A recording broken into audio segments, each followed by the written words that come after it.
All right. Hello, Fortina's brothers and sisters. Welcome back to Ministry Revealed. It is May 20th, 2025, and I just saw I started at 7:14. How fitting. How fitting indeed. Those of you who have been around for a bit, you know exactly what that means. Well, I gotta say, my when my wife came home today, I was a little bit fired up. I'm excited about this teaching, but I was just fired up about things going on around the world in general. You know, I spend most of my days studying, and not just the scriptures, but overall, and the seasons and times. And man, it's easy to get riled up, man. Understanding and understanding more of world positions and countries and the tariffs and just all sorts of things, with AI. And you've heard me talk numerous times about the fourth turning book and others like it, revealing this season and time that we're in literally right now. It's why, with the scriptures in particular, why we have such a focus on this year with everything they've revealed over these 7.5 years. And so I had to take about 20 minutes before starting the teaching, because after having that conversation with my wife, I was just I was a little bit on edge and fired up. So I'm sure it'll leak out a little bit in here, in the excitement and in how I usually share. But I guess it's just part of my nature. I love what the word tells us. I love how the Lord reveals it, how His Spirit leads us, and how blessed we've been to receive all of these mysteries and the understanding that we've received. And as we get into tonight's teaching, I know not everyone is in agreement with these last two teachings. The vast majority of people are, and today's teaching is going to be a little bit of a summary with these last two, but the real focus, even though we're going to go into these two again a little bit, it's to add more details, to show more pieces that seem to point at the exact same thing that were talked about in the last two teachings. But the real focus on this one is going to be the connection to tabernacles. So you'll see in the title something along days to years, confirm it, or something along details it, or something along those lines. And that's what we're going to see. We've talked about these things in the past in relation to days being like years. And we're going to go into a very specific piece of scripture that you guys know very well, a very specific chapter. And I think we're all in agreement on that chapter. I don't think there's any reason for us to be against each other, or have contradiction in it. We've shared it numerous times. We know it's an exact picture of the 7 years of seals and the 7 years of trumpets to the final Jubilee. We've talked about it, but today we're going to bring them into detail. And with the help of our lovely sister Tammy, who makes our wonderful charts, most of our wonderful charts, she made these charts for us that we're going to go through today, once we get there. So, I understand why there are some people that aren't in full agreement with what was shown and what was revealed in the last two teachings. But if if you really consider the things that have been revealed and how they've come about over the years, if you've been around for a long time, it comes about. It's a shock to the system.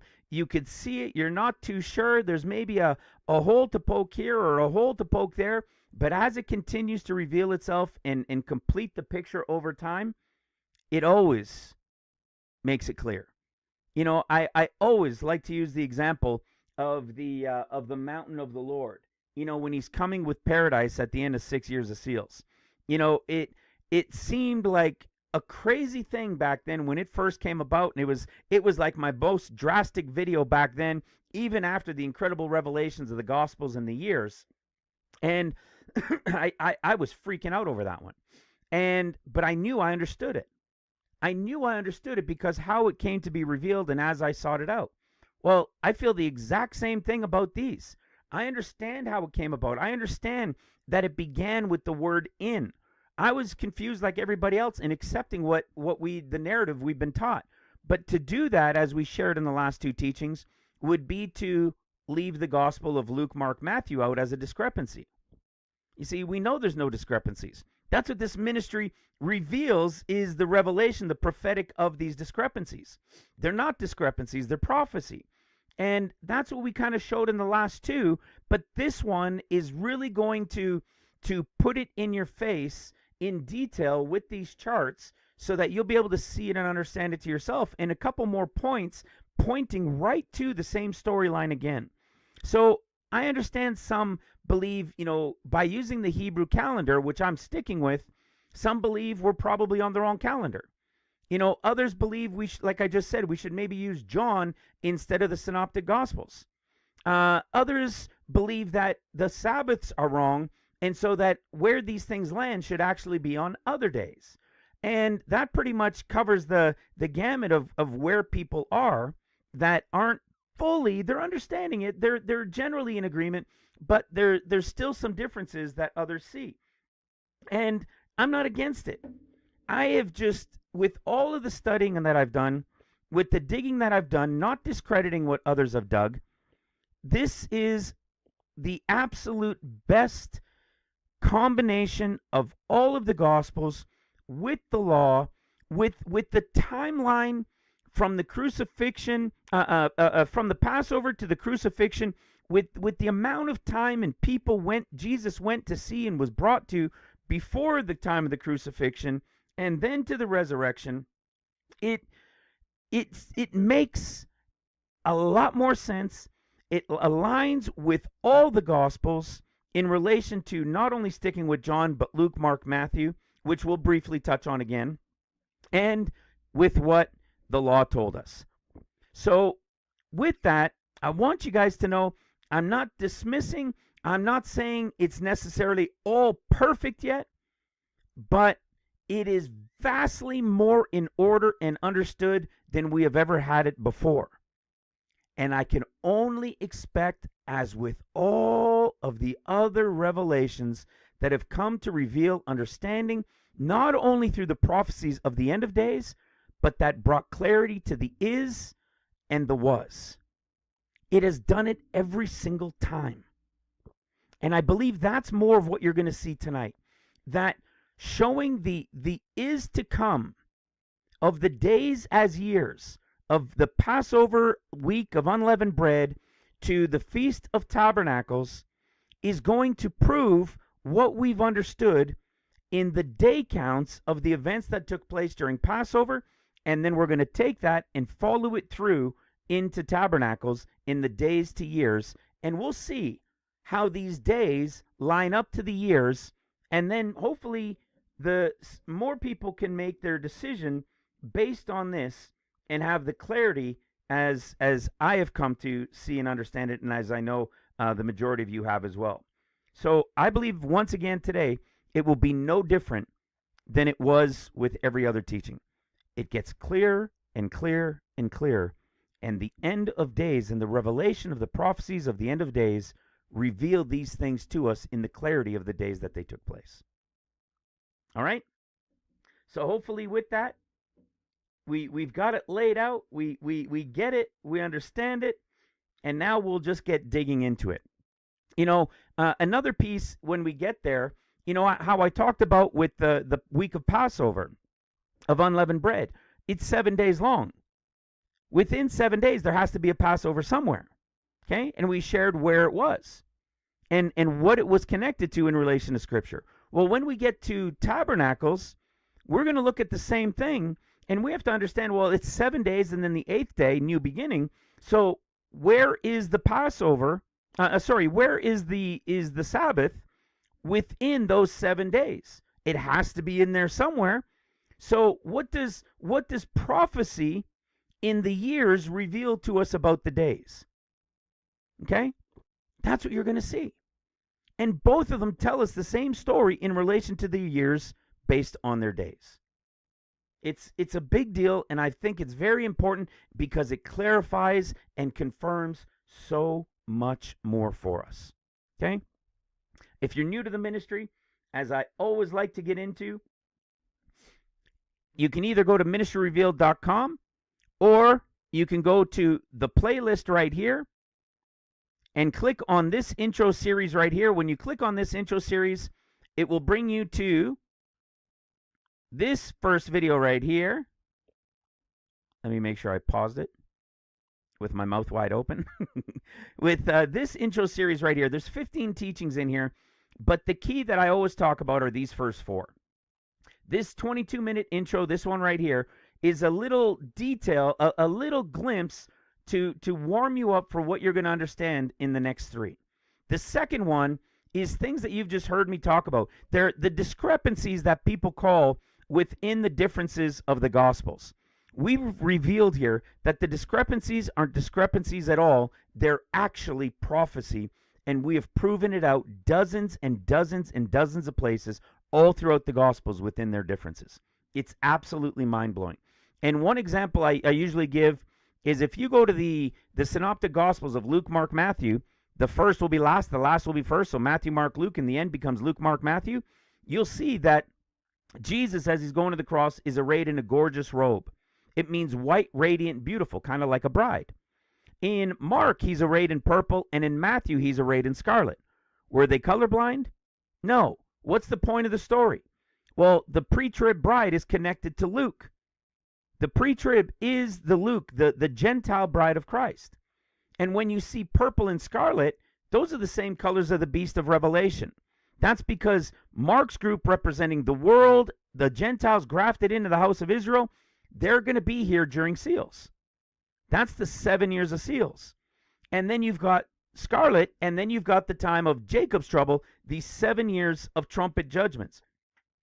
And at first, that already sounds crazy that I'm talking about a portion of 14 years and a short portion called above, where the pre-trib takes place.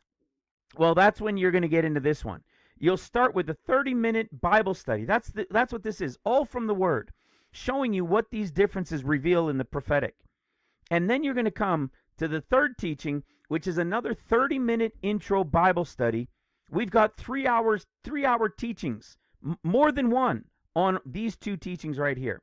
And this one will reveal to you that the end of days is not 7 years, but 14 years, 7 years of trumpets, 7 years of seals, and a short portion called above.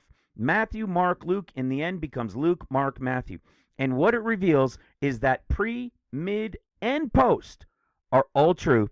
And that's why people can go to the different epistles and different gospels and wonder and debate and go back and forth about whether pre, mid, or post are all true. Which one they believe? Well, the answer is all 3 are true once you understand the differences of who the Synoptic Gospels are speaking to. And then you say, well, how on earth did we not know it was 14 years? How come we've all believed it was only 7? Because everybody was taught through the eyes of Matthew. In this 4th teaching, about almost 2 hours and 45 minutes, it's a big one, but it is worth every moment. It's all because of Matthew is the answer to that question. Because everybody has foundationally been taught the Gospels from the viewpoint of Matthew's Gospel. And they go rarely to Mark and even less to Luke. And so what happens is every time they look at prophecy, they look at it through the lens of Matthew, and that lens is 7 years, but that lens is the 7 years of trumpets. This is why they mix and match the Antichrist with Satan, or the beast with Satan. They haven't understood that there are 3 beings: Satan, the false prophet, and the beast or Antichrist. There are 3 of them. And when you see how it works out, when you see how it plays out throughout the discourses and why there's differences, you will begin to understand the reason everybody has believed 7 years and argued over pre, mid, and post and all of these things is because they all look through the lens of Matthew. Once you begin to understand the differences as to why we have 3 synoptic gospels telling us the same stories yet differently with different times and different words, it will all start to open. And it will blow your mind as it has everybody else here who has taken the time to understand it. So with that, that's what I always recommend. Again, you could also go to ministryrevealed.com right here. And when you do, just click on the menu and go to intro. If you would like to support the ministry, don't forget, we also support our brothers and sisters over in Uganda. a ministry that's been growing by leaps and bounds with a team out there, reaching tens of thousands, hundreds of thousands of people. And we're trying to get them Bibles, 2 different books, as you know, the Ministry Revealed for Prophecy and the Salvation one with Cindy's book. So you can also click right here or go in the description box under the videos, and we've got a PayPal link right here. All right, we've also got our address there if need be. So with that, let's start having some fun. Let's start with the Hebrew alphabet. Now, the reason I'm showing you the Hebrew alphabet today, excuse me, is because of something our brother Roy had sent me in a message. He had said something, and I don't remember now the specific details. I'm sorry, brother, but I know it was connected to, when I say that, I mean, I don't remember exactly the wording he used, but I'm going to show you what he meant. And what it was we know the Hebrew alphabet is 22 letters. We know that the big picture of the end of days of prophecy is 22 years. They're the 7 easy years, and then he gets Leah expecting Rachel. They flew by like days.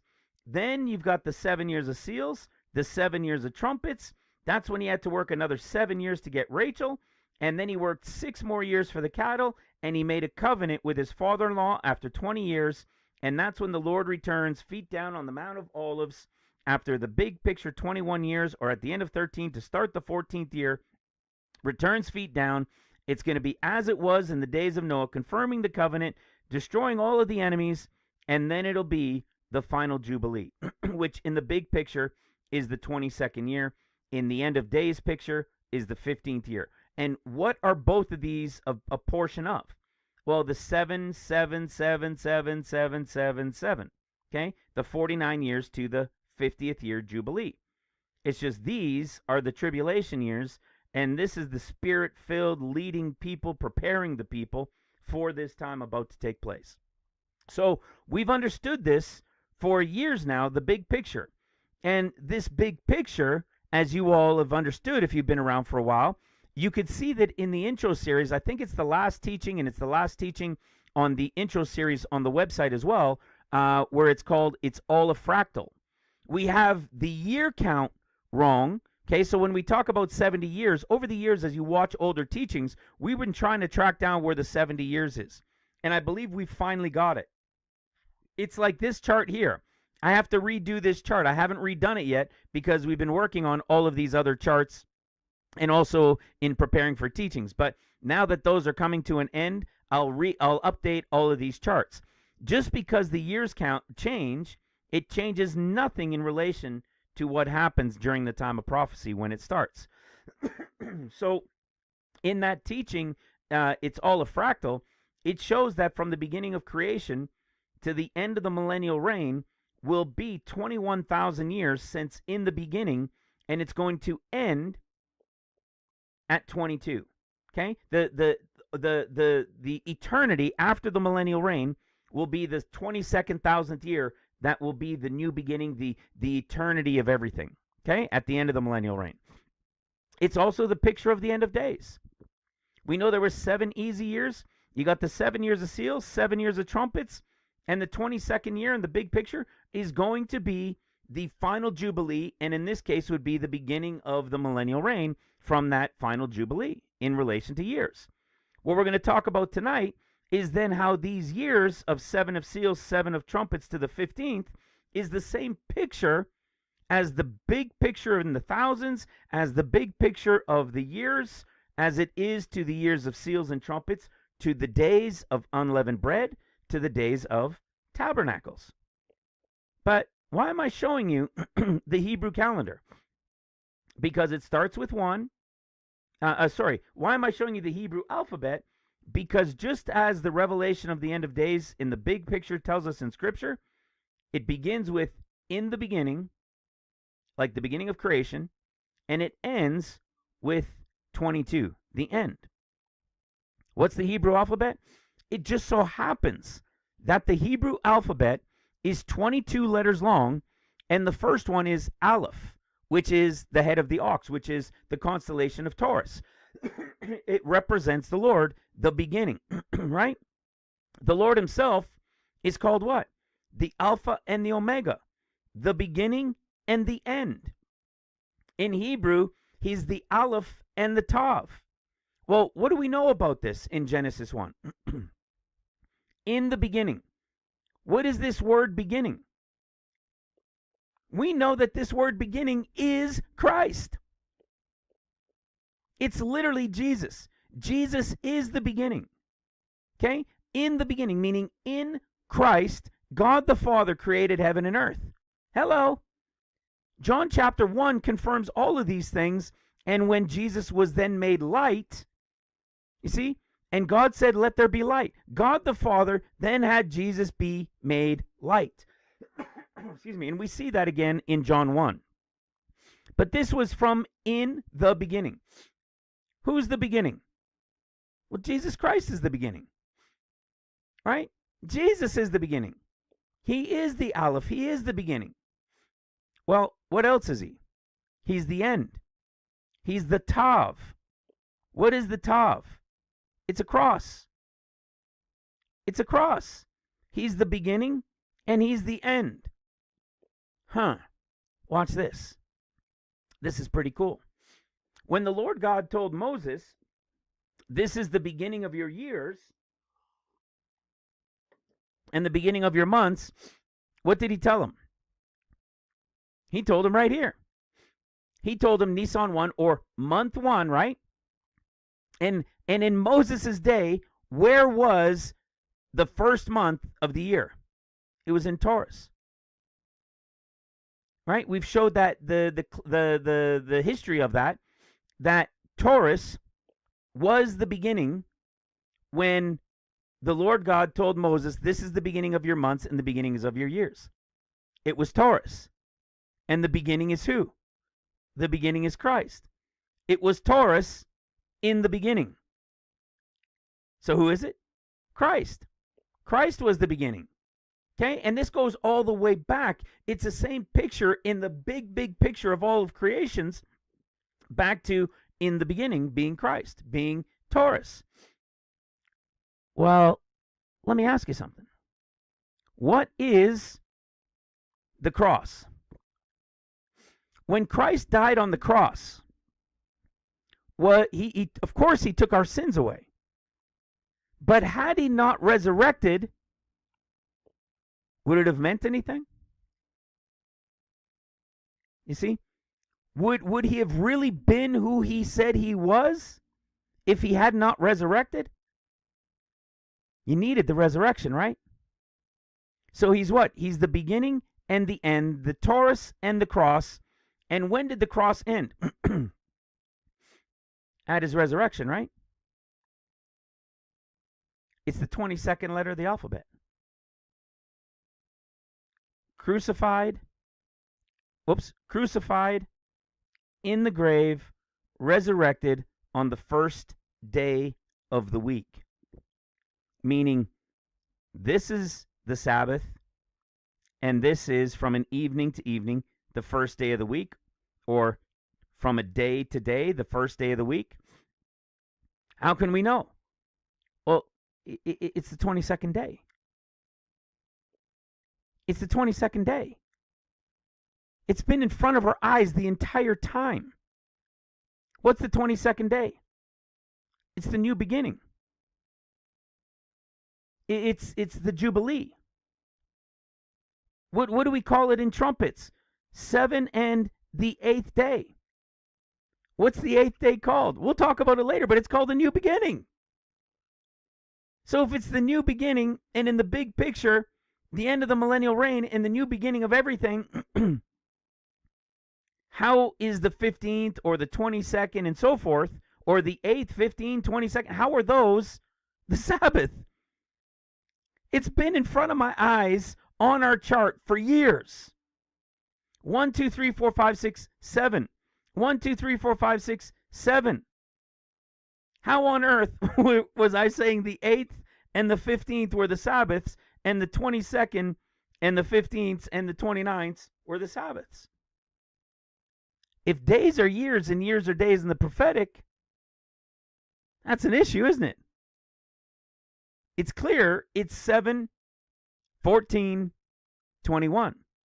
And as you guys know, it goes from here to here, goes from here to here, goes from here to here. And what did I explain in the last teaching? That I have believed that they reset at every month. That the Sabbaths reset at every month. Okay? And I'm going to give you more evidence for that tonight when we get into Tabernacles. You just saw a glimpse of it there a moment ago.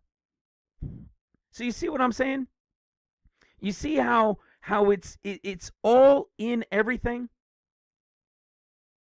Another little glimpse of Nisan 1 or month 1, day 1, and him being the cross and the resurrection from the cross when everything was done at the resurrection from the cross being the 22nd. What did we show in the last teachings? The 22nd, early in the morning, first day of the week was Resurrection Day. Another little glimpse by simply understanding the 22. From 1 to 22. Is this something I just made up? No. We've had it in our charts for years.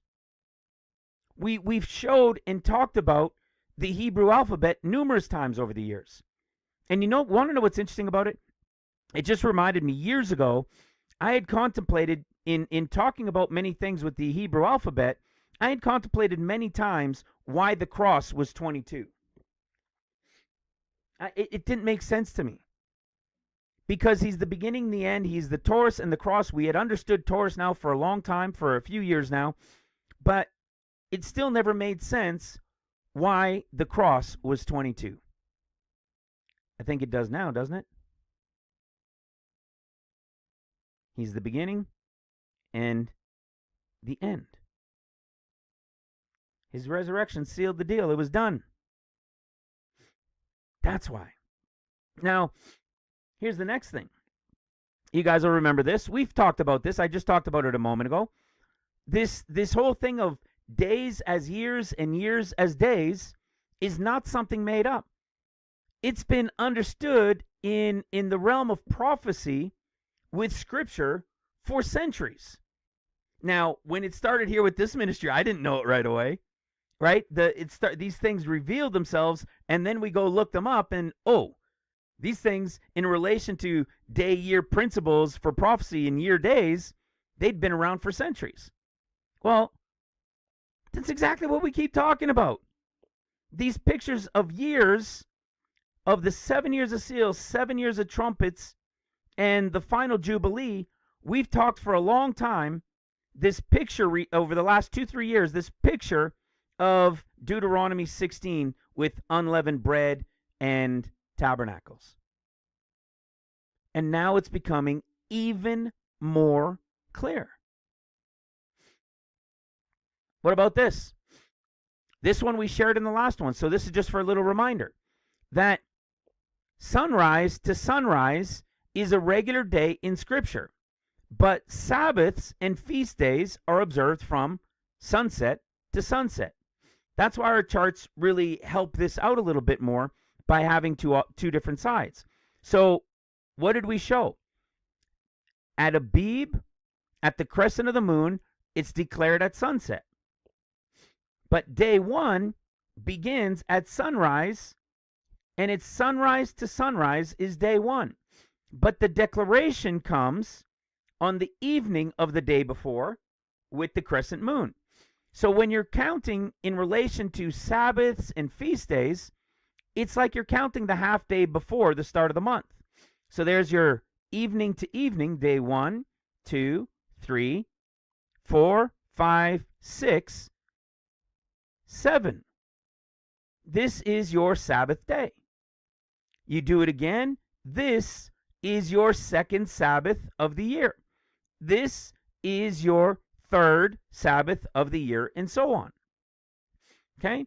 Very interesting and straightforward, in my opinion, as we've really delved deeper into this, Because these exact same things are revealed to us in the chapters to years, in the years to days of the end of days that we've been talking about for years. Like I just said a moment ago.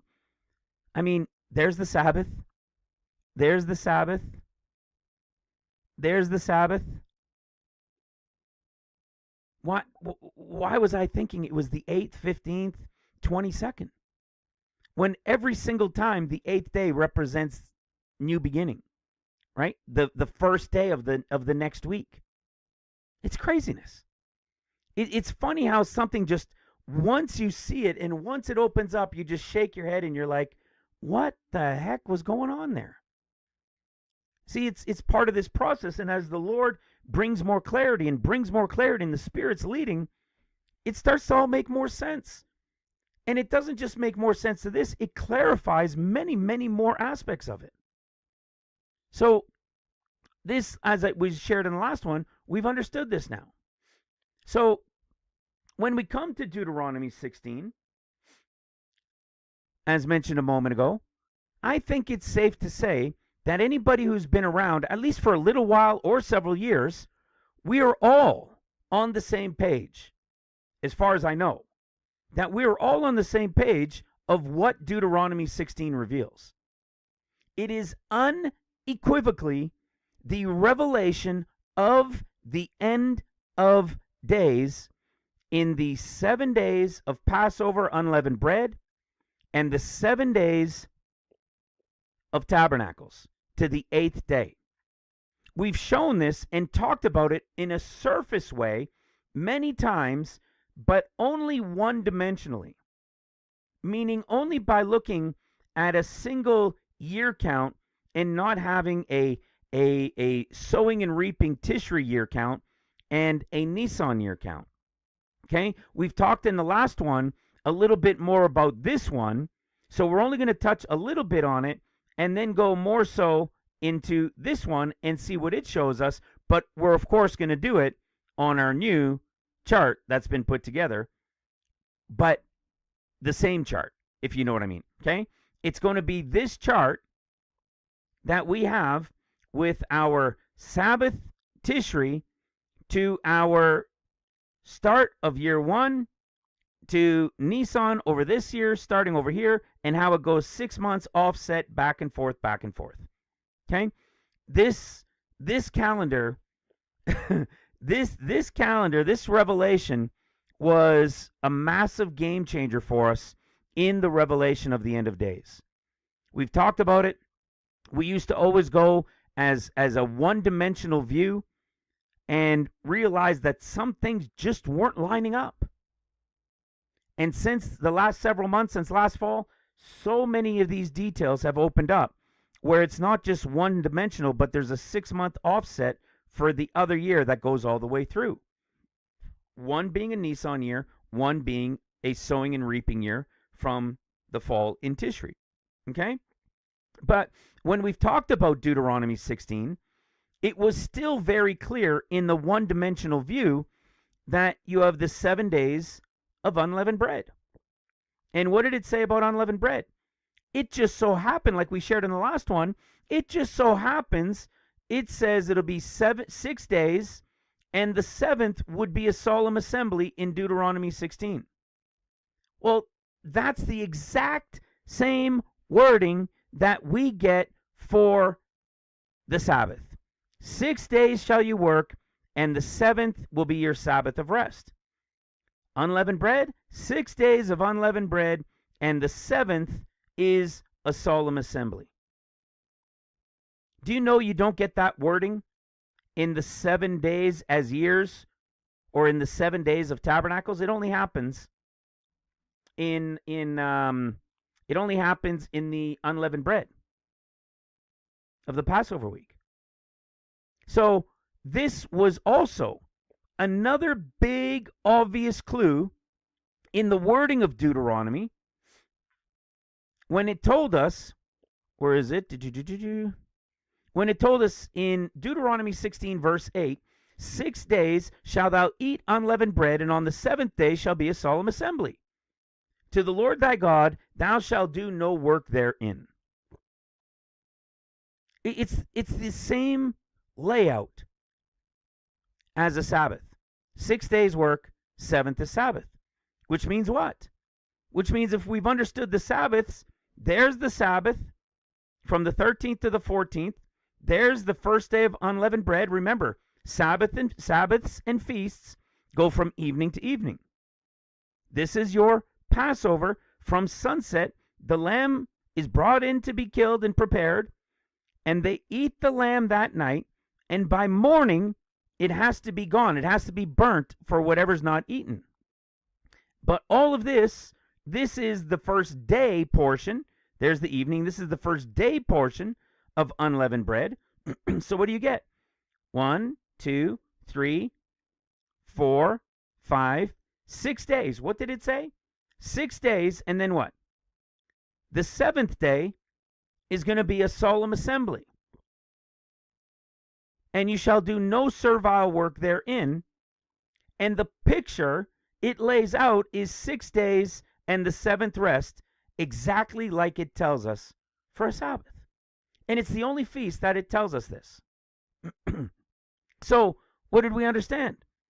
If this is a Sabbath, and this is laid out like a Sabbath, and it's told to us the same way as a Sabbath is, and it lines up with the 20th to the 21st, which is a Sabbath, then it completely lines up with what Scripture told us in relation to the time of Christ with the timing of the crucifixion. Because this is the only Sabbath that happens in the week of unleavened bread. Okay? We'll touch on that again in a moment. But that's what becomes very clear. So, again, when we're in Deuteronomy chapter 16, we have understood these things. We have understood that the 6 days, we have understood that these 6 days, 6 days of unleavened bread, and then the 7th are the 6 years of seals, and then the 7th year of seals. When we go to Tabernacles, what did we see about Tabernacles?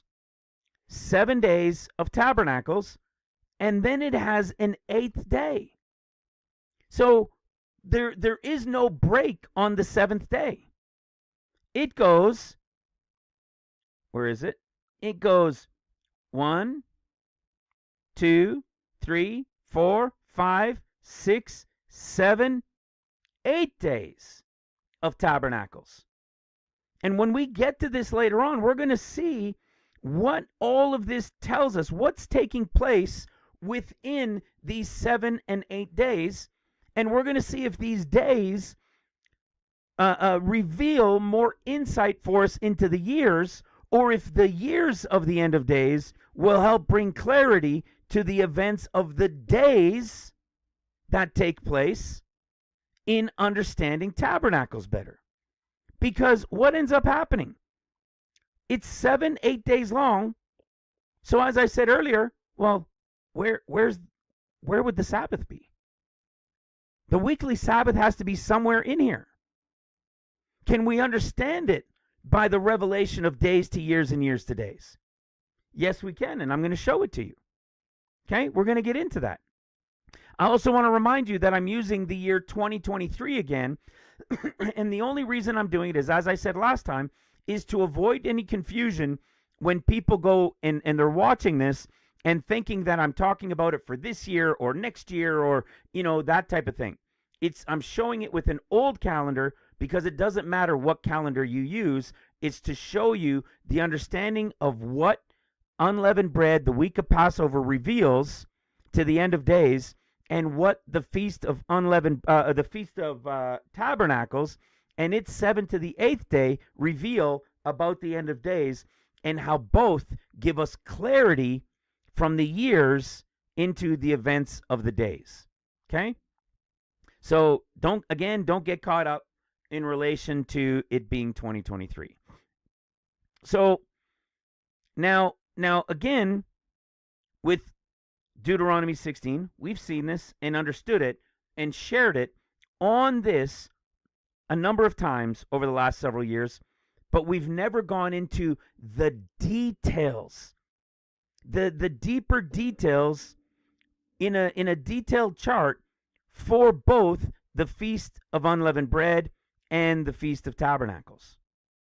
Okay? Yes, we touched on the last one with unleavened bread, but we're going to touch on it a bit more because now the chart is ready and it's easy to track for you, all of you guys, okay? So that's what we're going to go into. We're going to start with the unleavened bread or Passover week, and then we're going to go into the Tabernacles week and the 8th day.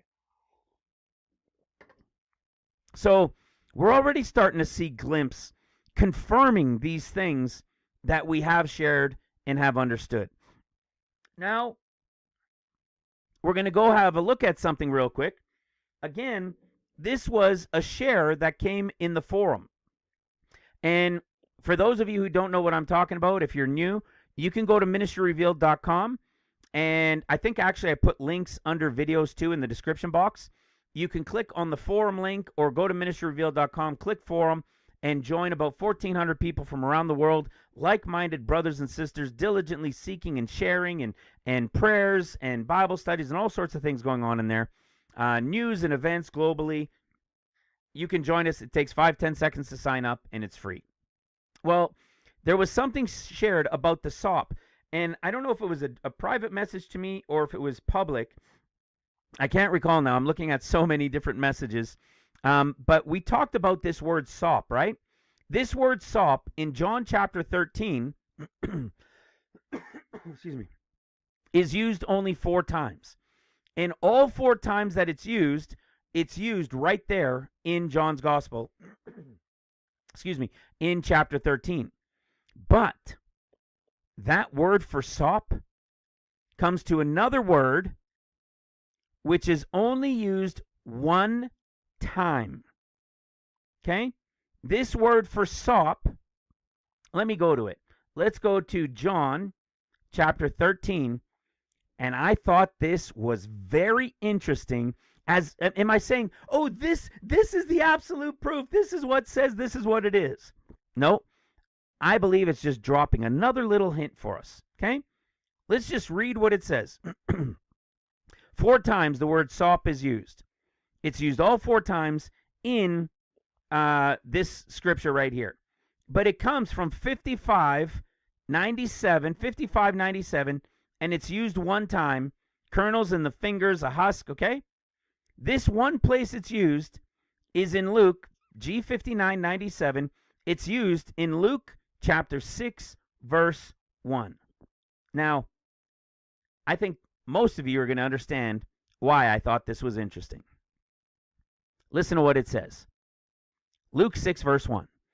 And it came to pass on the 2nd Sabbath after the 1st that he went through the cornfields and his disciples and plucked the ears of corn, and they did eat. Excuse me. Rubbing, there's that word. 55:97.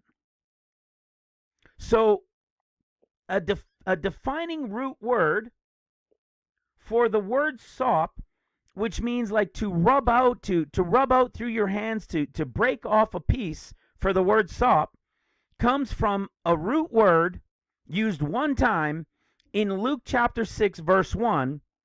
And in the conversation, it tells us that this happened on the 2nd Sabbath after the 1st. Are you guys getting what I'm saying? Are some of you guys ding, ding, ding? Are you getting it? Do you know why? Remember John 13:1. John 13 does not take place at the Passover. It's before the Feast of Passover. This takes place the day before Passover.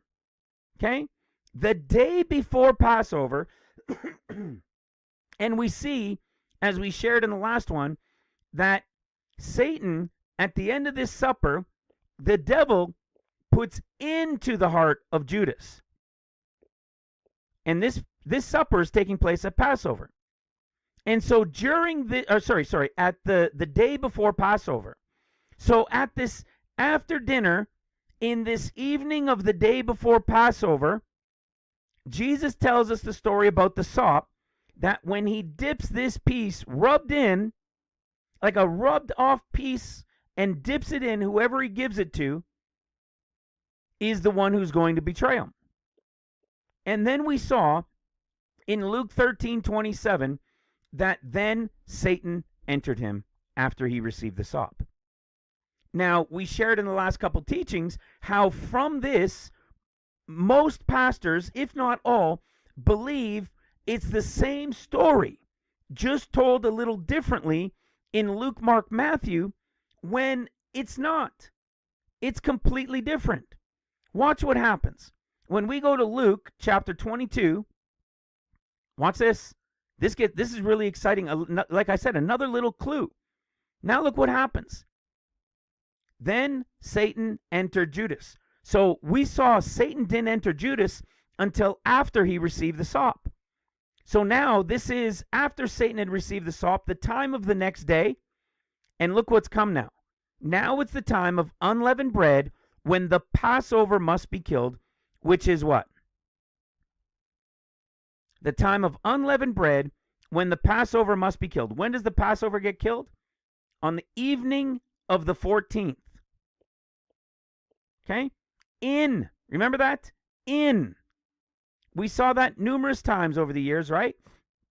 In over recent days. Leviticus chapter, where is it? Leviticus 23, this powerful word in the 14th day of the first month at even. What is in the 14th day? That's the other one. What is in the 14th day? The only way you could be in the 14th day and not just on or the 14th day is if it started at sunrise, like a day starts. And in, he then tells us, is what? Not just in, but that it's at evening. Okay? At the 14th day, in the 14th day, at even, as the sun's going down. This is when it's time to sacrifice the lamb. And then what happens? Well, it's also called, because it's now what? It's a feast day, right? It's the Feast of Unleavened Bread. The first day, the 15th day of unleavened bread, goes from the evening of the 14th to the evening of the 15th, like we shared. It becomes so crystal clear, doesn't it? But what does he say? It's killed, they have to eat it in that evening, and it all has to be burnt, and nothing can be left by the morning. So it's only the evening of the 15th to represent when he took them out of Egypt, and everything took place in the evening. Hello? But now watch what happens. Luke 22 has just told us that after Judas was entered by Satan, then came the day of unleavened bread. So what does that mean? That means, just as we said, John chapter 13 is the day before. They're having the meal on this day. What day is this? This is the day that Judas eats the sop. Because remember, Luke's? They still didn't realize by the next day at Passover that it was Judas. When Jesus was telling them the story and giving them the sop, they still didn't clue in that it was Judas. That when the Lord was doing it and saying it, they still didn't get it. And what did we see? That he goes on to tell them, where is it? That they go on to say among themselves, right? Where is it? When when they start all asking individually, is it me, Lord? Is it me? Is it me? Is it me? And we find out, I always mix where I had it on here. Let's go over here. Luke, I'm already here, good. Luke 22, when he says somebody's going to betray him, and we see the storyline. Why do I keep missing it? I keep thinking it's much further down. Desire to eat before, and eat the kingdom of God. Oh, that's right. Because the rest of the story gets more clear in Mark 14. So we know that it was the time to kill, right? Satan's entered him. It was the first day of unleavened bread when they kill the Passover. You see, that's that evening portion. He sends them to go and prepare it. Jesus comes in the evening of the 14th, which is the start of the 15th, from evening to evening. And what happens? He says one of them is going to betray him. And they all start asking one by one, is it me? Is it me? And what does Jesus answer in 14:20? And he answered and said unto them, it is one of the 12 that dippeth with me in the dish. Remember, that's not what he said in John chapter 13. So what do we know? If John chapter 13 took place when the sop was dipped and he gave it to Judas and Judas enters him, it happened sometime right here in this evening, because this next day right here, from evening to evening, right here is the time of the Passover lamb when it's sacrificed, and Jesus came in the evening right here to eat it. And then what did he tell him? He told them again, but this time it wasn't who he gave the sop to, it was whoever dips in the bowl with him. But Satan had already indwelt them before Passover. So when do we know it took place? Right here, the 13th to the 14th, which is what?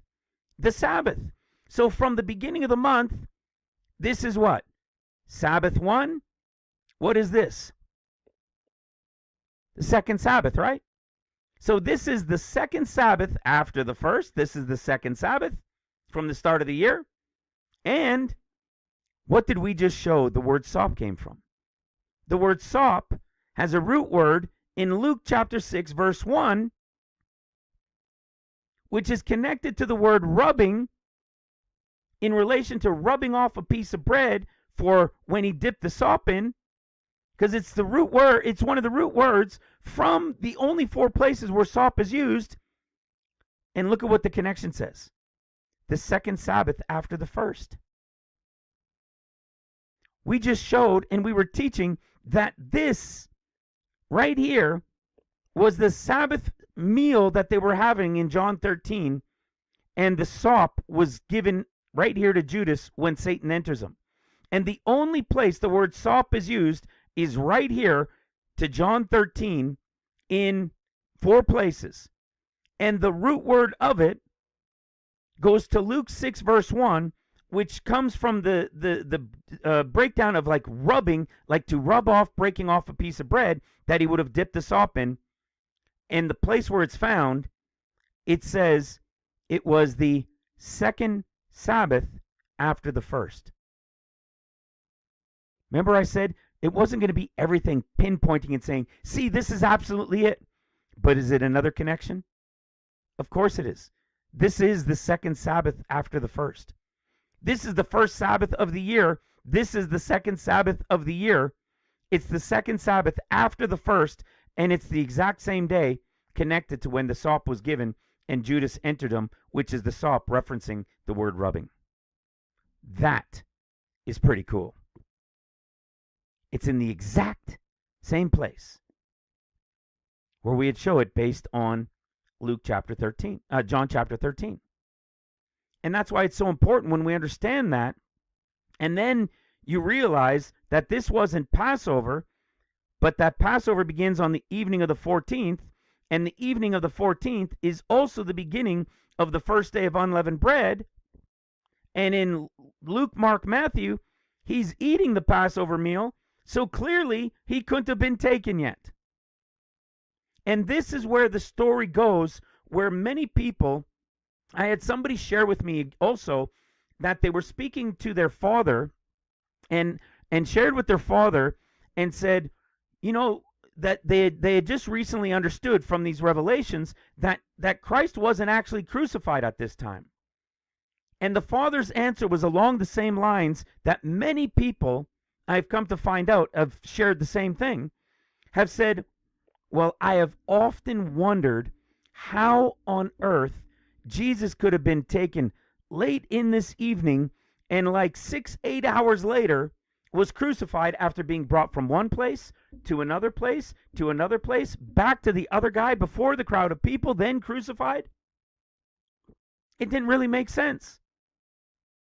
Well, now we know. You see, it's that mystery of this time frame of things that take place. It ties into things with prophecy. Because what do we say with prophecy? The same things, right? Many people have said over the centuries, how can all of these things fit into 7 years? How can all of these things we read about in relation to end of days things happen in a 7-year time frame? Well, now we know they don't. We've known now for a long time. They happen over 14 years and a little piece above. You see? It's awesome. It's really wild stuff when you can understand this. It's right in front of us and so beautifully detailed that the clarity just it's just like you're buffing it and it's getting shinier, more clear and more clear and more clear. That's what's happening. You see, it's the same thing now if we go to this right here. So this is our same calendars, the two sides, the Tishri side from sowing and reaping from the fall, from fall to fall to fall to fall, and Nisan being from spring to spring to spring to spring. Okay? I have little notes here, as I shared in the last one, that Nisan to Nisan is like the days in a calendar year that go from sunrise to sunrise, right? Spring, the sun longer, from spring to spring, from sunrise to sunrise, like the days when we look at the days of the month and the year. When you come from Tishri to Tishri, right here, they're like the Sabbath days and feast days that go from sunset to sunset, from fall to fall, from the time of darkness to darkness. That's what the feast days line up with and what we're talking about when I go through this. What is the Sabbath? It goes from evening to evening. And then you're at the feast day. It goes from evening to evening. There's your 7 days of unleavened bread.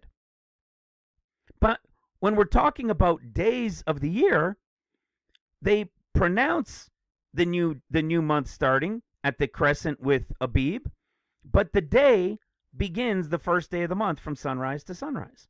This is like the Nisan to Nisan, and this is like a Tishri to Tishri. And you'll notice what comes first every time. You see?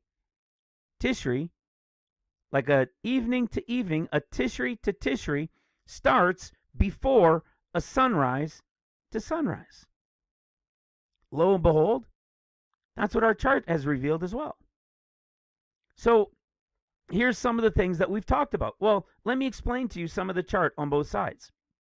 So from the 70th year, so this would be the year that we're in right now. Okay? I guess it doesn't work that way. So we believe after all of the revelation that we're in the 70th year. The 70th year in relation to the calendar for unleavened bread, okay, is as if we're right here. Okay? We're right here. This right here is the 70th year, okay, that we're in right here. So I've got it as 14th from day. Why day? Because Nisan to Nisan covers the days. Okay? We see that year one is going to begin on the 15th. And when we come over here, look at what we've got. Year one starts on the evening to evening. And what is it?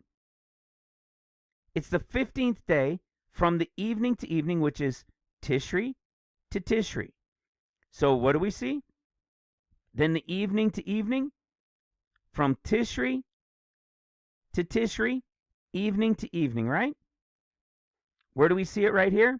From the midst right here to the midst right here. So it's going to go from an evening right here to an evening right here. See that? Just follow the red line across because they're offset by 6 months, and it begins with evening. So what are we expecting to see? Well, you remember on the other chart, we're expecting this potential of the literal Revelation 12 event to take place in the Tishri of 2025. Okay, so now things will be started, right? Well, what else happens in that day? What happens in the first day of unleavened bread? Leviticus 23 verse 7, it says, in the first day you will have a holy convocation and no work. Well, lo and behold, what happens? What's the typology we've got right here approximately around Nisan is what? Is the picture of the pre-trib, as we shared in the last one, to the holy convocation, which means those bidden, guests invited. This pre-trib connected to being in the first day of unleavened bread in a Tishri to Tishri. So in the midst of it, as we shared, and what do we have? We have a pre-trib. You see? You can see over here, we've got Leviticus 23:5 that we covered earlier, in the 14th day at evening. So here's the 14th day we just showed, right? 14th day goes from here to here, Nisan to Nisan, this 70th year. And in it, right here, in the day portion, or sorry, in the evening portion, see, there's the evening. We bring it across. There's the evening. Right here, in the time of fall, starts your typology of the evening Passover sacrifice. Okay? And it's connected to what? The pre-trib. It's connected in this timing to the pre-trib. And it's in the first day of unleavened bread, which is a holy convocation and no work. We also see the same thing. What do we know from Exodus chapter 12, verse 16? In the first day, holy convocation, no work, but what else does it say? You'll do, and no work except with that which all must eat. So in the first day, it's a holy convocation, no servile work, but there's a feast of the Lord that they must eat in this first day. Okay? So this is what we're seeing here, is the 7 days of unleavened bread, right, to the 8th day, which is the first year of the beginning, right, the new beginning, or to tabernacles. So we're seeing the first day of unleavened bread as we're seeing it right here. It's being revealed in the time of the end. And then you've got the 2nd day, 3rd, 4th, 5th, 6th day, and we have what? The 7 days of unleavened bread to the 7 years of seals, which we talked about earlier, right? And we see in Exodus chapter 12, verse 18, the 14th day at evening, there's the 14th day, evening, which is this portion right here, the beginning of the sacrificing of the lamb. They eat it in the evening, and nothing can be left by sunrise. You see, nothing can be left by sunrise on the 15th day when it starts. And what does it say? At evening until the 21st day at evening shall you eat unleavened bread. Well, look at where unleavened bread ends. The 7 days as 7 years ends at the end of the 7th one. And what does it say? It says in the 7th day, and here you are, in that that's for right here, in the 7th day. I'm talking about this one right here, sorry. And it'll go until the evening of the 21st day. Well, here's the 21st day, and it goes until what? Till evening, which is Tishri the fall. So you've got 7 days from right here as 7 years to right here, and they're all unleavened bread. And we just saw that 6 of them are unleavened bread, right? And then the 7th would be what? A Sabbath of rest, like a holy convocation. And what did we show in previous teachings? In the previous teachings. And what we just talked about earlier. How do we know that this is a Sabbath? We counted, right?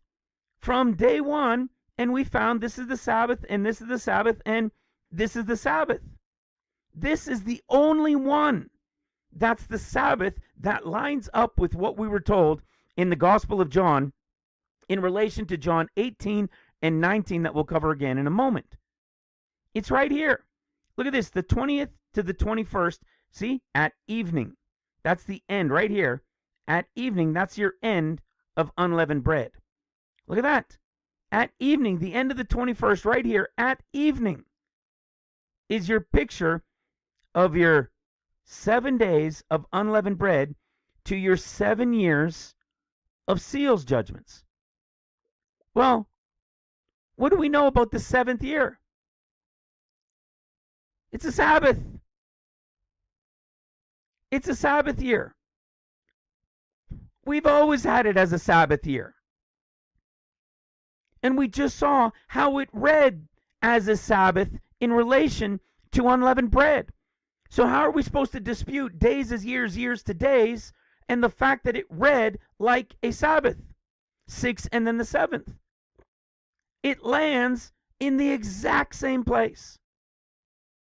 And then what happens in Leviticus 23 verse 8, it says, in the 7th day is a holy convocation, you shall do no work. And Exodus 12:16 says it says almost the same thing, right? In the 7th day shall be a holy convocation, no work. But don't forget, then it says what? Except which all must eat, just like it said here. So if we go to Exodus chapter 12, verse 16, we see them both mentioned, right? We covered this in the last one. In the 1st day, holy convocation, and in the 7th day, holy convocation. Well, what would in the 7th day equal? The mid-trib great multitude picture. Literally in the midst of the 7th year, which is what? Exactly what we've been showing from the book of Revelation. In the midst of the 7th year of seals, bam, is the timing of the great multitude rapture. The Gentile great multitude rapture. It's pretty wild. We covered this already, Deuteronomy 16:8, 6 days, and the 7th shall be a solemn assembly. So it's what? It's a solemn assembly, and the 7th day, just as it's a picture of the timing of the great multitude rapture. But remember this piece? They also must eat in the 7th day. So we understood the 1st, but now it's a holy convocation, no servile work in the 7th. We know it's a Sabbath, and it's a holy convocation, and that they also must have a meal that they must eat, it says. Well, did you know Exodus 13 gives us even more detail? Watch this in Exodus chapter 13. In Exodus chapter 13, telling us again from the month of Abib, verse 6 of Exodus 13, 7 days thou shalt eat unleavened bread. Listen to this. And in the 7th day shall be what? A feast to the Lord. Remember what we talked about when we shared this from John 18? They didn't want to go into the judgment hall because they wanted to eat the Passover.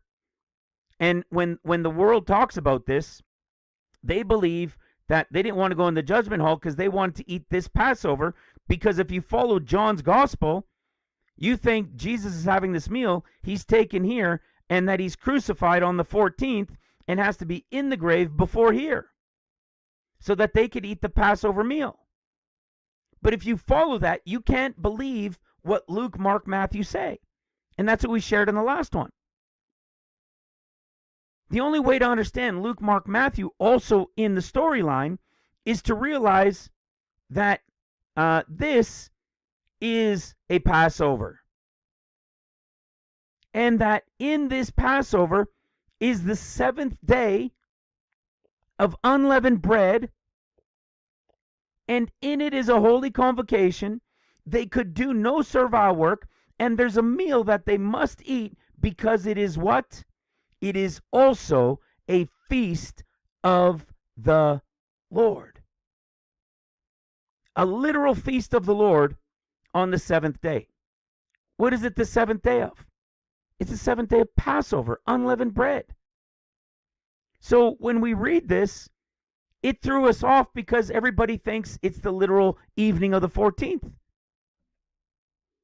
as we shared in the last one, but we know it couldn't be. So what really solidifies all of this is when you come to John 19. Okay? The preparation day, because the bodies could not stay on the cross on the Sabbath day, for this Sabbath was a high Sabbath.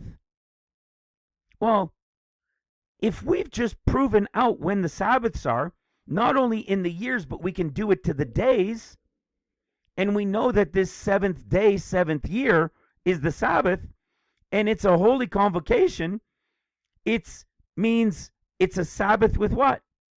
It's not only a Sabbath because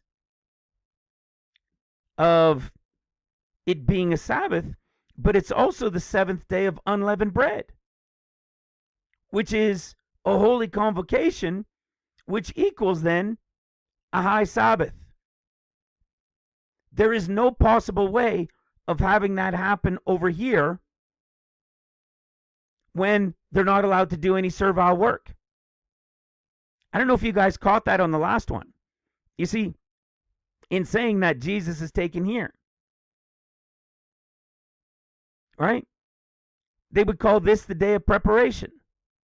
No, this is the Sabbath. So what would this be? This would be the day of preparation.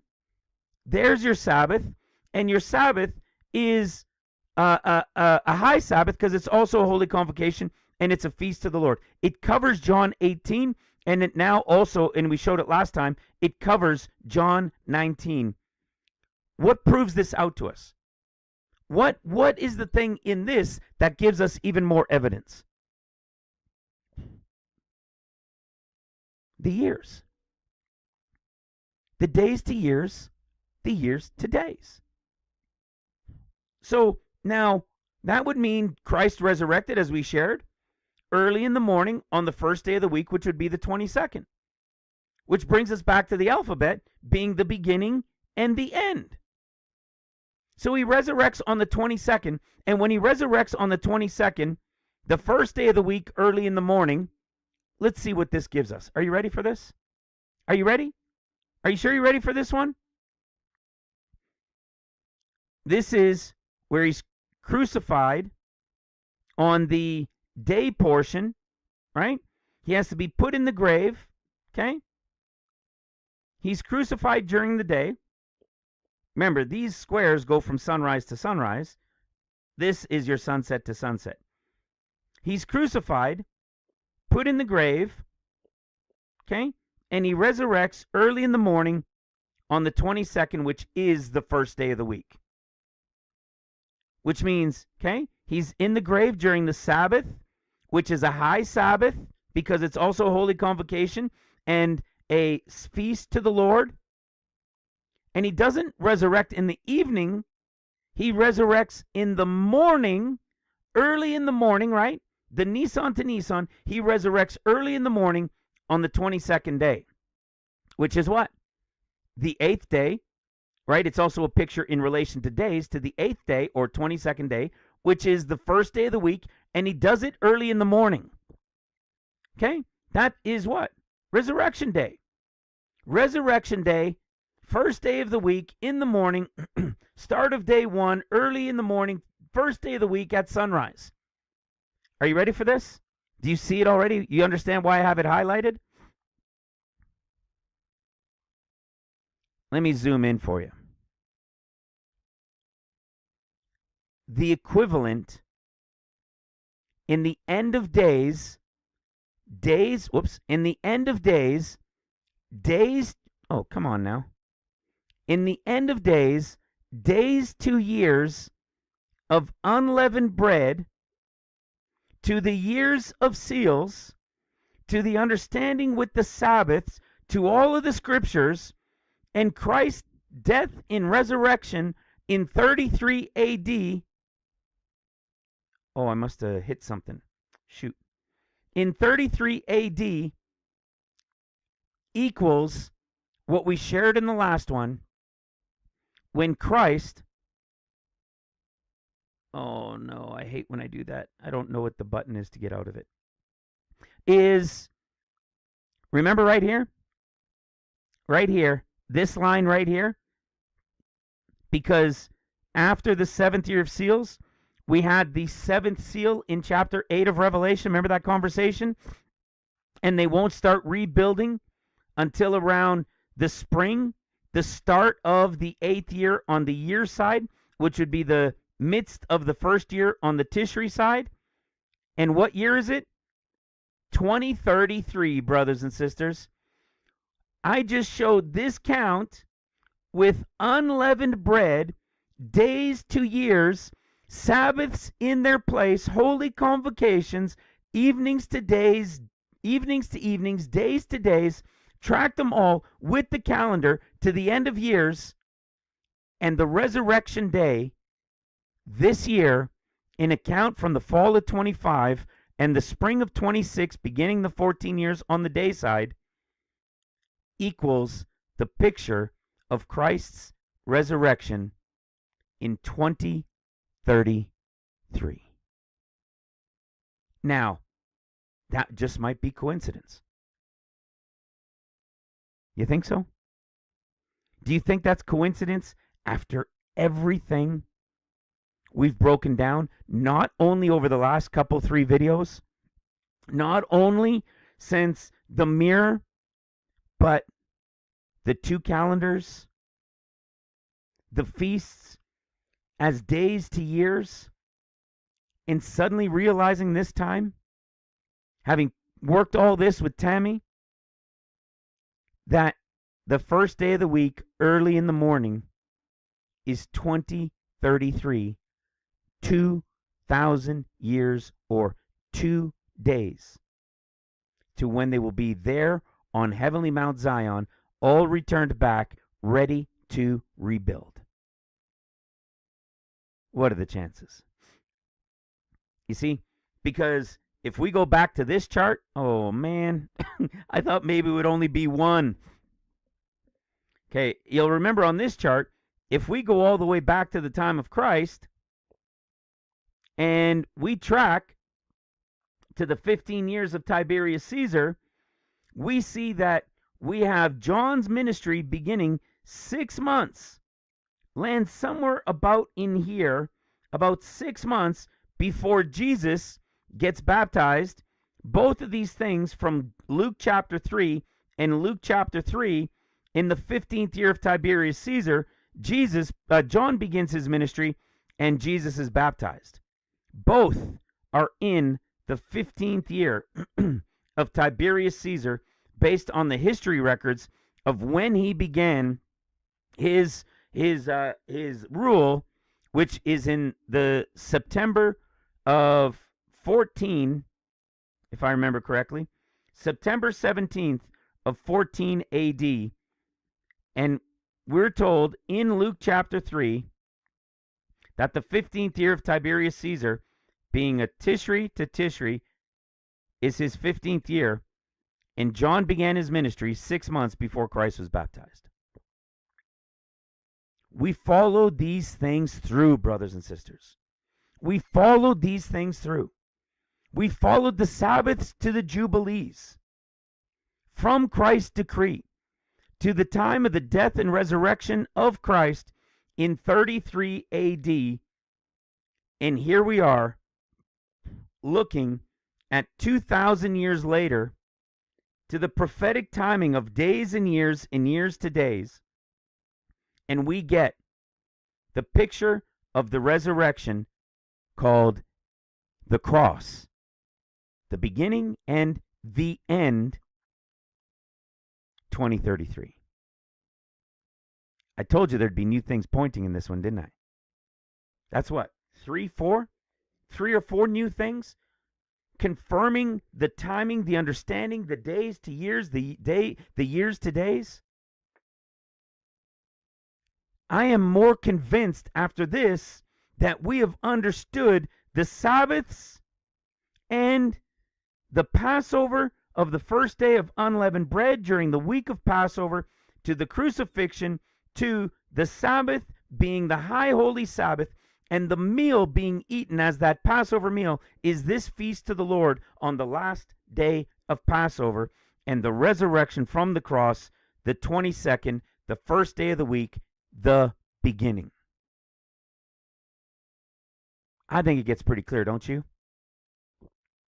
I think it's pretty darn well laid out for us, guys. I think most of you probably agree at this point. You see, here's that. We shared it last time, right? A high Sabbath is any Sabbath that marks a major festival or feast day. Okay? That's exactly what we're showing. None of these things are things that we made up. These are all things tracked. These are literal events of things being tracked in Scripture, in history, in years, in days, in two beginnings of years, and the Spirit leading us through the whole thing. So this was the days of years for the unleavened bread and Passover that begins. I believe that we would see something this year, Tishri, around September 25th. What exactly? I don't know, but it would be something significant that would have people looking up saying, what is that? Okay? And 50 days before Nisan, all of this beginning with the pre-trib. It's all here in order, guys. It's all there. So now what happens if we go to the easier one, because there's not as many details and not necessary for as many details, when we go to the book, the Feast of Tabernacles, okay? We're going to go to the Feast of Tabernacles, which, as you guys know, let's go to the Feast of Tabernacles. Feast of Tabernacles is no different. I'm going to prove again that this is the Sabbath from the 13th to the 14th, and that the 20th to the 21st is also a Sabbath, which again, in my opinion, in the revelation of everything we've shown, that if all of these prophecies, if all of these things being revealed in the prophetic have continuously brought clarity to the was and the is because of the revelations of prophecy, then why is this one any different? This, to me, as we're going to see in the story of Tabernacles, is more evidence again that the Sabbaths restart at every new day, every new month, not new day, at every new beginning of the month. And this is going to be the evidence of it. The years to days. That's the evidence. And we're going to see it crystal clear in relation to the end of days. So there's your Sabbath. And there's your Sabbath. There's your first day of Tabernacles. There's your second, third, fourth, fifth, sixth, seventh, eighth day of Tabernacles. And lo and behold, what's the eighth day called? New beginning. The eighth day is called the new beginning. What's the Jubilee called? The new beginning. Both of them represent an eighth day, right? It's all represented as the eighth day after a 7, or the 50th after what? 7 times 7, right? The 50th. That's what it's always represented as. So look what happens. We come to Numbers 29, and we'll go to the new chart, okay? So we're going to see this in Leviticus. I didn't add Numbers 29, but it's the same thing, the same type of wording. In Leviticus 23:39, on the first day, a holy convocation, and you're going to see something called a Sabbath. What? Wait a second. Okay? So what is this day, first of all? This is our Sabbath day year, okay? This one right here is our Sabbath day year from, let me go up higher. Is our Sabbath day year from right here, okay? This is the 7th, this is the 8th, okay? This is what we're continuing. 8th, 9th, 10th. So this was our Sabbath from unleavened bread. Okay, that's our Sabbath. And you can see over here, we put it on this side. There's the day portion. There's the evening portion, right? So there's your sunrise to sunrise to sunrise, because we're on the Nissan side, the day side. And you can see, if you track it right here, there's your Sabbath from evening to evening. Okay? That's your Sabbath. The 6th day to the 7th day. When you track it up higher, you're going to see the same thing. Evening to evening, okay? Splitting a day, going from the Sabbath, right here, from evening to evening, being the 13th to the 14th. The years are proving it out just as days. But I want you to see something. The only reason this box was put down here is just because of room, okay? So all you got to do is follow the arrow, and you see it's pointing to the timing of the start of Tabernacles. And what does it say? Well, if we go to Numbers 29, we'll go back to Leviticus in a second, but Numbers 29 tells us what? In verse 12, it says, "And on the 15th day of the 7th month, you shall have a holy convocation. You shall do no servile work." Okay? So what's that saying? On the 15th day, okay, is the first day, and you're going to do no servile work. It is a feast, I think it was, to the Lord, right? It's a feast unto the Lord, and you'll do no servile work. Watch what happens. 2nd day, 3rd day. We're not covering, of course, all the sacrifices and everything that takes place, okay? We're focusing on the events that they do outside of the sacrifices. 6th day, 7th day, and then what? On the 8th day is the solemn assembly, and you shall do no servile work therein. So, where's the solemn assembly? On the 8th day, and they're going to do no servile work therein, but it's a solemn assembly. That's the 8th day. Okay? So it went from 1, 2, 3, 4, 5, 6, 7. There's the 8th. So the 8th day is a solemn assembly, and they'll do no work. So we had the Sabbath from the end of the 7 years of seals, right? The 7th year of the 7th day as the 7th year for unleavened bread, and now we get to Tabernacles, the first day of Tabernacles. Okay, the new set of 7 years. But remember what happened? The resurrection was connected to after the evening. It was early in the morning on the first day of the week, right? Early in the morning on the first day of the week. And if we take this now forward, and here we are now talking about tabernacles, look what it tells us about tabernacles. We just saw that in Numbers 29, it told us day 1, on the day, so from the start of the day, we have a solemn assembly. A solemn assembly and doing no servile work. Well, it just so happens that there was no servile work, and it's not until the Lord shows up. When they're reestablished and the real 8th year is beginning. You tracking what I'm saying? But then we're going to go a little bit further up, and we're going to see what it says about the 8th day. The 8th day, 8th year, is the 15th, okay? In the picture of what we're talking about, or here it is, the 8th day, right? The Jubilee is the 8th day, like a new beginning. And what does it say? In the rest of Leviticus 23:39, it says, on the 8th day is a holy convocation, a solemn assembly, and a Sabbath. So we've got the solemn assembly that's added, and we've also got a holy convocation and a Sabbath here, but no solemn assembly. Why do we have a solemn assembly in the 8th day right here of the new beginning?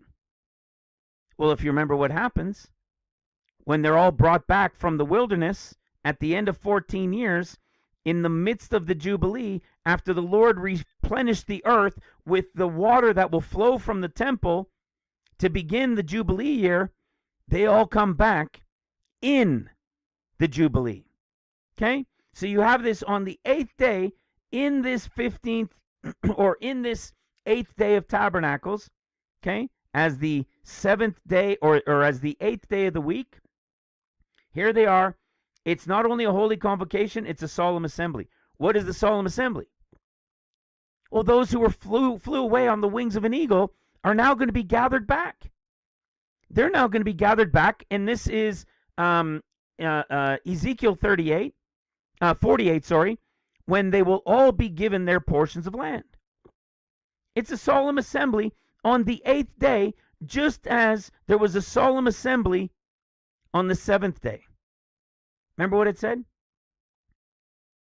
It was 6 days, sorry, and the 7th day is a solemn assembly, and it equaled the time of what? It was like a picture of the timing of the great multitude in the midst of the 7th year. Here we are showing the same thing, and it's telling us there's a solemn assembly in the 8th year, and that 8th year is when they would be coming back from having been in the wilderness until all the tribulation was over and the Lord replenished the earth. Funny how they all tell us these little hints that you've got the pre, the mid, the post in the story of unleavened bread and tabernacles. Pretty wild. But you're going to notice something that maybe started to throw you off. Maybe started asking some questions. Because in Numbers 29, it's pretty straightforward. 15th day, holy convocation, no servile work. On the 8th day, solemn assembly, no servile work. We know what this now represents is them coming back from the wilderness where they were. And it's the exact picture that we've shown over the last while, which is connected to, which is connected right here to the Jubilee, Leviticus 25:13. In the year of this Jubilee, every man will be returned, and they'll all start receiving their portion. This is what? This is the 8th day of Tabernacles, the solemn assembly. Guys, these are exact pictures. This is why I was saying for so long, for a few years now, or I guess a couple of years or so, that Deuteronomy is the revelation of the picture of the end of days. But we had never gone into the details of the events of how they're explained, of the things they need to do outside of the sacrifices. But now there's a very, very important piece in all of this. And that's this right here. When we get to Leviticus, oh, I must have clicked something. Let me try this. Oh, I did it everywhere. I don't know what I did. I'll figure it out later. In Leviticus chapter 23, you guys will remember, you guys will see this, and you're instantly going to start asking questions like, uh-oh, wait a second. Does this throw it all off? Of course it does, and I'm sharing you the understanding, right? You're going to see it for yourselves. In Leviticus 23, verse 39, okay? We're going to see what this says, because remember what it says? On the first day shall be a holy convocation and a Sabbath. And it says on the 8th day is going to be a holy convocation, a solemn assembly, and a Sabbath. But wait a second. How could it be a Sabbath if the Sabbath was the year before? Remember, the Sabbath is going to be the year / the day before. This is the Sabbath. Yet in the first day of Tabernacles, it calls it a holy convocation and a Sabbath. And then over here, this is where the 7th day Sabbath would be. And this would be the 8th day. And the 8th day is called a holy convocation, also no servile work. It's called a solemn assembly. And it's also called a Sabbath. But, how could that be? Did you not understand, Alan, that these are Sabbaths? If these are the true Sabbaths, 6 to 7, 13 to 14, 20 to 21, 27 to 28, if these are the true Sabbaths reset at the start of every month, then How is the first day a Sabbath, and how is the 8th day a Sabbath? Well, when I first saw that, I scratched my head too. And as I was pondering it, as I was considering it, I'm praying over it, it dawned on me. And what dawned on me is something that has happened more than once. And you guys will get it right away. Leviticus 23:39. Also, in the 15th day of the 7th month, when you have gathered in the fruit of the land, you shall keep a feast unto the Lord 7 days. On the first day shall be a Sabbath, and on the 8th day shall be a Sabbath. And you know what dawned on me? I came back, it was less than an hour later, and I was doing something, grabbing a bite to eat or something, and I just went, bing. I knew what it was, and I went to look at it, and sure enough, thank the Lord, it was correct. Because if it wasn't, there wouldn't be this teaching tonight, and I wouldn't have understood what the Sabbaths really were. You want to see what they are? This isn't your normal Sabbath, brothers and sisters. Check it out. This is a Sabbath that only happens on special days. It is a special holiday Sabbath. It is not your weekly Sabbath. You guys will remember this, right? It's not your weekly Sabbath. I don't know why the wording's all different now. Shoot. Anyways, okay? It's a special holiday Sabbath. It is not the same word for Sabbath. Let's go up here. Let's go to the Sabbath. Look at what the Sabbath is. This Sabbath is used as the regular weekly Sabbath 111 times. The other Sabbath is only used 11 times, brothers and sisters. What is that Sabbath? This Sabbath is the first and last day of Tabernacles. It could be if one to trumpets and atonement. It is a special type of Sabbath and is not connected. It is not telling you it is the weekly Sabbath. It is a special standalone Sabbath, which means you have your 7th day Sabbath from the last year of seals, and then you have a special Sabbath on the first day. And watch what happens here. This is what? The 14th year and the Jubilee, as we've shared from the previous ones. We know it now well. Okay? Watch what happens. This is what has this always been to us? The 14th year or the 21st year in the big picture, right? This is the 14th year on the sowing and reaping side, and this is the Jubilee, which is called the new beginning, or the 8th day that we show for Tabernacles. If the 7th year of trumpets is the Sabbath, then as we've shown in all of these things tonight, wouldn't the 7th day of Tabernacles be the Sabbath? Of course it is. Of course it's a Sabbath. You understand? This is still a Sabbath. Remember Tabernacles. The 7th to the 8th day is a picture of the 7 years of trumpets and the final Jubilee as a picture of the 8th day. If the 7th year of Tabernacles is a picture of the Sabbath year of rest, is then a picture of the 7th day Sabbath of Tabernacles, and the 8th day is a picture of the Jubilee. And in the 8th day, what is it? No servile work. It's a special day Sabbath after what? After a Sabbath? That's right. So what do you get? You end up with 2 days or 2 years like no sowing and no reaping and no work. That's exactly right, isn't it? Remember what we heard? Remember what the teaching showed us about Leviticus?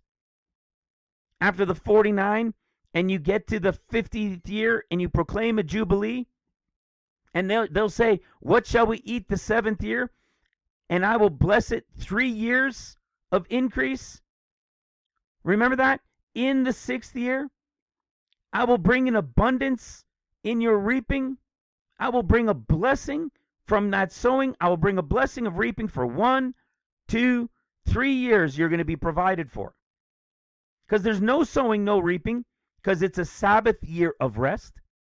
The Jubilee is a no sowing, no reaping as a special Sabbath year of rest. And that's why there's a blessing at the end of the 3rd or in the 6th for 3 years. So that they could sow after the Jubilee year and then reap later to the end of that year. Did you catch it? It's the same thing with the Days of Tabernacles. It's the exact same thing to the Days of Tabernacles. It's the 7th day is a Sabbath, just like the 14th year of tribulation is the Sabbath year, and the 8th day, as we've shown in the story from Deuteronomy, is the 8th day with Leviticus 23. The 8th day of Tabernacles has always been, over all of these years, the picture of the Jubilee. So what do you get? 1, 2 years of no sowing and no reaping in the years that are equivalent to what? The days of no sowing and no reaping for the Jubilee year and for the 14th year Sabbath. It's an exact picture, brothers and sisters. It's an exact copy. It's like literally playing out, copying and pasting. And I tried, even though there's a lot of stuff, I tried to make it as straightforward to understand as possible. That if you copied and pasted what takes place during unleavened bread and copied and pasted what takes place during the 7 to the 8 days of Tabernacles, and you put them over the understanding of the revelation of the end of days of the 14 years from a sowing and reaping side and a year side, or a sunrise to a sunset to sunset side, and the new beginning 8th day of Tabernacles as Jubilee, you end up getting a copy overlaid on top of each other of the end of days as the years of Deuteronomy's unleavened bread to Tabernacles. It's a mirror image. How fitting, right? The days to years of these feasts are a mirror image in our mirror teaching of 2 years playing out simultaneously, years as days to feasts and Sabbaths to the end of days. You see, this is the note I put here, applying to both of these feast weeks. The 8th day of Tabernacles is called the new beginning and is also the first day of the week. That was what I was harping on in the beginning. How did it not dawn on me after all this time? The 7 years of trumpets ends with a Jubilee, which is also called a new beginning. So then, just as the 7th year is a Sabbath year, so too is the 7th day of Tabernacles in the days as years, proving Sabbaths restart at new moons, as shown in the week of unleavened bread and the week of Tabernacles to the 8th day as the Jubilee. And that Sabbaths in both cases here on the days side, as we showed here, are from the 13th evening to the 14th evening. Days are as years. See that? 6th to the 7th, 13th to the 14th, literally mirroring our end of days, years of Sabbaths to the days, whether it be a tabernacle, whether it be a feast of unleavened bread Passover count, or whether it be a 7 days to the 8th day of tabernacles count. So with that, I am convinced, to all of the revelation, to the best of my knowledge of everything that has led us here, and specifically since last fall with the mirror and this calendar system, that the new year, the new month begins the new count of the Sabbaths. And the revelation of it is revealed in the count to the end of years within those feasts as mirror images, days to years. It's like, what do we know happens in this final year? You know what's really always been interesting about this, right? As you guys know, and as we read, the 14th year, though it's a Sabbath, doesn't play out like a solemn assembly Sabbath in a typical 7th year. Only in tabernacles. Just like the 14th year of the end of days. Is it a literal year of rest? Or is it the final year of the Lord's judgment?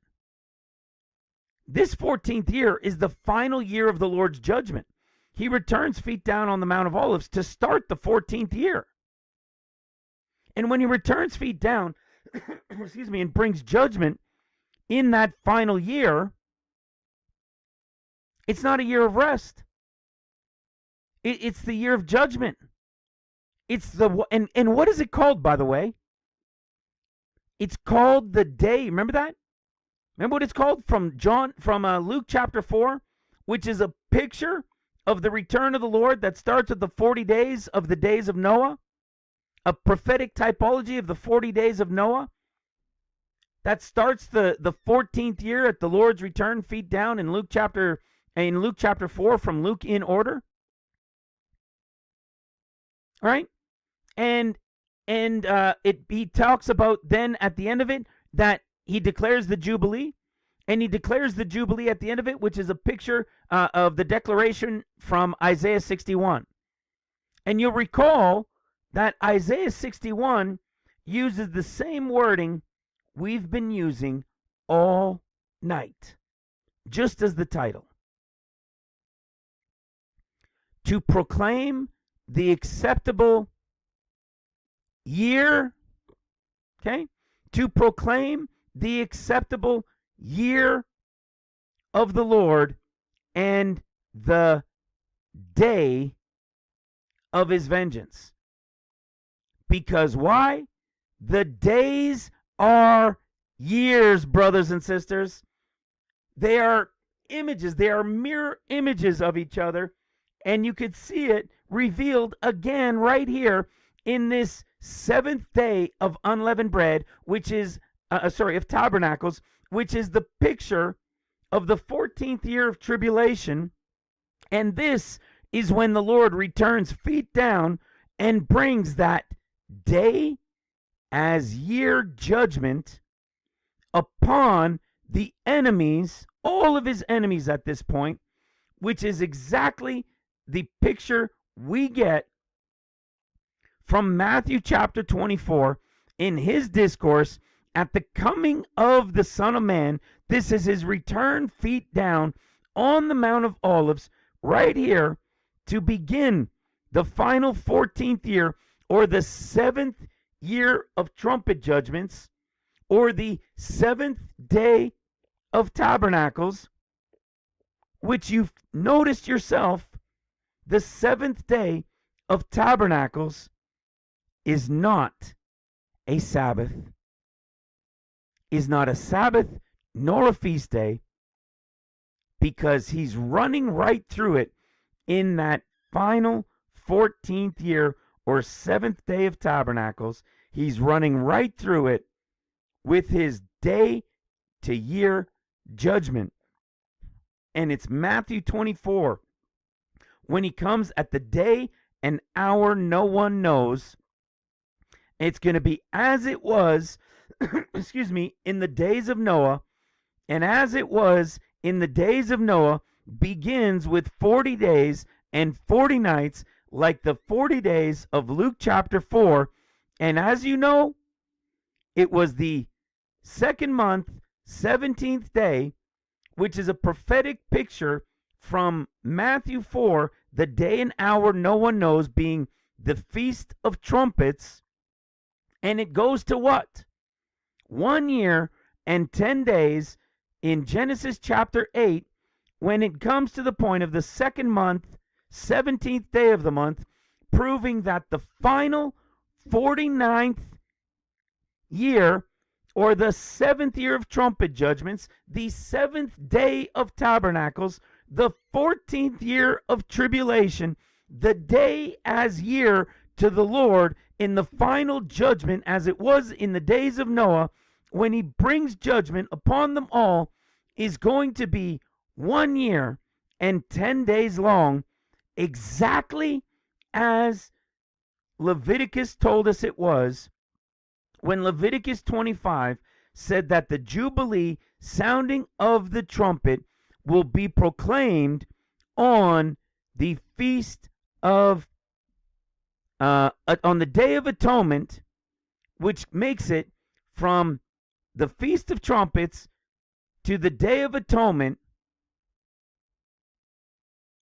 Feast of Trumpets to Day of Atonement, 1 year and 10 days in the final year of the days of Noah. And then what's proclaimed is the Jubilee, the sounding of the shofar on the Day of Atonement, brothers and sisters. It is all, oh, I must have fixed it. It is all a mirror image. Do you get that? It is all a carbon copy of days to years, and to seal it by the Lord himself.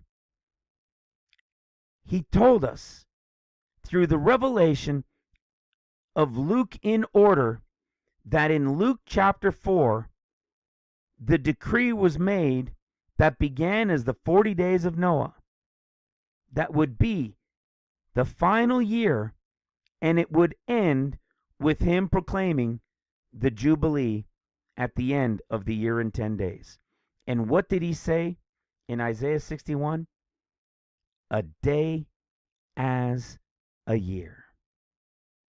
In the exact same spot it happens in the mirror. In the days to years. Brothers and sisters, I hope and pray that wasn't too much to follow. I'm going to put this chart and the other one.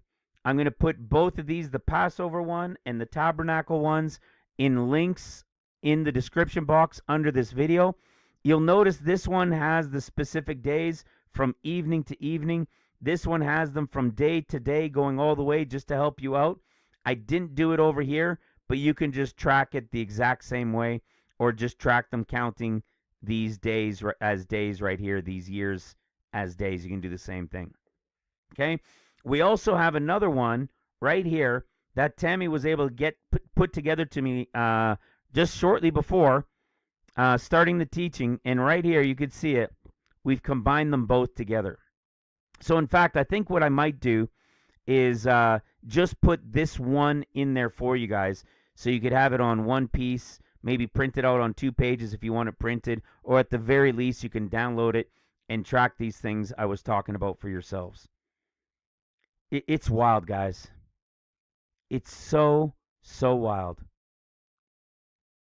You know, as I said, I know I'm repeating myself, but as I said, when it came to Deuteronomy 16 and understanding and showing in a just a basic view the picture that it laid out, we have all, as far as I know, been in agreement in the unequivocal revelation of unleavened bread to tabernacles in what Deuteronomy told us. Now we've gone into the details of how those days play out. And in each of them, show us that there is a seventh day, 6th to the 7th, Sabbath and Sabbath. And that the final one is a Sabbath followed by a Sabbath of Holy Convocation, just as the Jubilee would be, days mirroring years. I'm convinced that it is now understood that these are the Sabbaths. This is the Passover. The evening of the 14th only is the Lord's portion of the Passover. And this is the beginning also of the first day of unleavened bread. And it takes us to the 7th day of unleavened bread at evening right here. And this Sabbath is the only one where the continuation of the story into John, from the sop to them eating the Sabbath, and then this being what? A holy convocation. So if he ate it, which he did, and this is a holy convocation, they couldn't have come to get him here either, because it was a no-work Sabbath day. It does not line up. Only this lines up, because this is a Sabbath. It is a high Sabbath, because this is a holy convocation, making it a Sabbath and a high Sabbath, aligning everything within the Gospels to the law according to the Passover. And as we carried it all forward into the next set of 7, to the story of tabernacles, it revealed the same carbon copy. Sabbath to the 8th day, Jubilee, Sabbath year, Sabbath day, new beginning, 8th day, and new beginning, Jubilee, as a new beginning, 8th day, Sabbath of rest, Sabbath of rest. I am more convinced now than I was even after the first teaching, back at this one here, Passover, must watch. I was more convinced when I got to the unleavened bread of the end of days, and now with more detail to the unleavened bread Passover week of unleavened day, of end of days, I'm even more convinced than I was from the previous two. And now, by adding the understanding of tabernacles, I'm even beyond convinced. I believe we've understood the Sabbaths. I believe we've understood the Passover and the tabernacles, because we can prove them out to the revelation of the end of days. And so what confirmed these things? The exact same process as every other revelation we've had. It is the revelation of the end of days that proves out the understanding from the was and the is, as we have done numerous times over the past several years. The revelation of the end proves and confirms understanding from the was and the is. And it has just happened here again tonight. So, brothers and sisters, I pray it blesses you. I pray it strengthens you. I pray you take the time. I know that it's detailed. I know there's a lot to look through, but if you just read the chart, follow the arrows to where they're pointing, go to the scriptures that are explaining it to you. If you need to, track it with the last 2 teachings. It is all there, brothers and sisters. The days are copies of the years, and the years proved the days. I love you. God bless you. God bless your families. We'll talk to you again soon. Bye for now.